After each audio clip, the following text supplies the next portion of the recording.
Hello everybody, my name's Edward and this is the first audio commentary that I have recorded over a webisode. I haven't actually seen anybody else do this on the internet with an audio commentary, although I could be wrong. Not wrong about that, because I actually haven't seen anyone do it, but I mean, if I were to say nobody's done it, I could be wrong about that. And I'm recording this at 4 in the morning, and I'm trying not to wake my wife up, who is asleep in the other room. In reference to this, people often ask me if I feel bad about having angered my parents. And the answer is yes, terribly. But all of the skits that you see here are in the Laugh or Cry TV archive. They're all on tape anyway. They're just lying there, so I thought it would be a shame not to use them, since they're in the past, and especially since all of these incidents are generally laughed about by my family now. They're mostly objectively funny, so I made the decision to include them, and I also ask regularly if they mind. That eagle for tea idea that we just saw, I think that's outrageous. I think it's quite underrated in the way that I was actually just a kid at the time. As a kid, I always wondered why adults would overreact at things, and I thought that there was potential for humour there. I'd say that everyone can relate to being told not to laugh at the dinner table, and that of course makes it funnier and harder not to.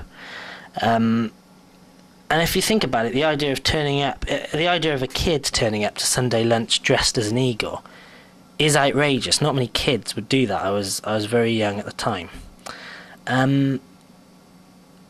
Obviously here you see me talking about it with long hair, and I'm bigger.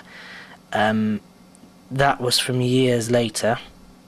Most of the material from this webisode is quite old, and because of that it does have some audio issues. It was back from when I used the old black and white camera that had to be connected to a VCR, and I just filmed it all for fun when I was a teenager. I didn't film it with an intent to use it one day. It wasn't a Hollywood production, so the sound problems are inherently there. But when I turn my speakers up I can hear it all fine, and I don't have particularly good speakers, so I figured that viewers could do the same. So that, and the fact that I am fond of some of the skits, made me decide to include them in the first webisode.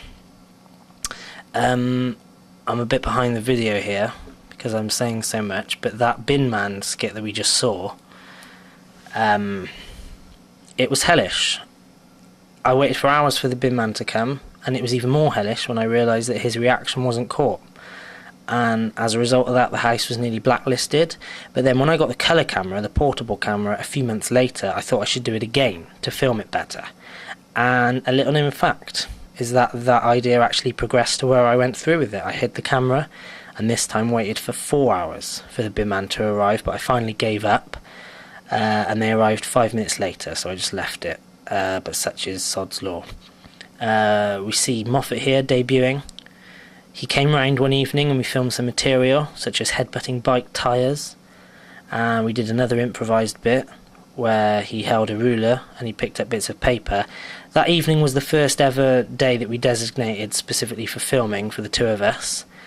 We'd of course go on to do countless filming days in the town, which got more and more over the top, but here it was with the black and white VCR camera, so we mostly did indoor videos that are actually just two kids messing around, I think.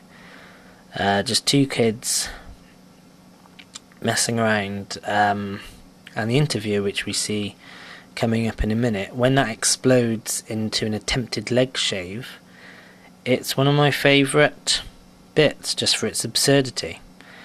Later on Moffat would come to expect a development. He'd come to expect a development such as that, but back then I didn't really have a reputation for being that weird, so the reaction that he gives, where he's completely unexpected, that is thoroughly real. These are the very early days of Laugh or Cry TV. I was so pleased to be able to be finally filming things. Because I was banned from having a camera when I was a kid. because my parents thought I would get up to mischief. But in 1999 I discovered one in their wardrobe. It was my nan's friend had one for her kids, had this VCR camera, and her kids didn't want it for no reason, so she gave it to my nan. My nan gave it to my parents, knowing that I'd be interested, and they hid it in the wardrobe, but I found it, and when I did, I started filming things immediately. Just filming things, but it was in summer 2002, which is where this skit is from, that the intentional skit filming took place. The reason I've decided to do this commentary is because there's lots of... I get quite stressed about what I commit to webisodes, because once it's committed, it's like videos last for a long time, and like when I'm dead or whatever, it'll be the most easily accessible thing that I've left behind almost. So I get quite stressed because there's some stories that go... I could quite easily tell a story now, for instance, and it would be committed to a recording, but